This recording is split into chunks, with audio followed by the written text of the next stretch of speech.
కమ్మని చరితము రాదామంటే కవి వాల్మీకి కానయ్యా కమ్మని చరితము రాదామంటే కవి వాల్మీకి కానయ్యా గానముతో కొలవాలంటే ఘన త్యాగయ్యను కానయ్యా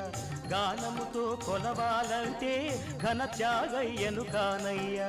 ఆశతో కోవెల కడదామంటే తహసీల్దారును కానయ్యా ఆశతో కోవెల కడదామంటే తహసీల్దారును కానయ్యా ఆఖరికి మనసిద్దామంటే అది ఏనాడో నీదయ్యా ఏమయ్యా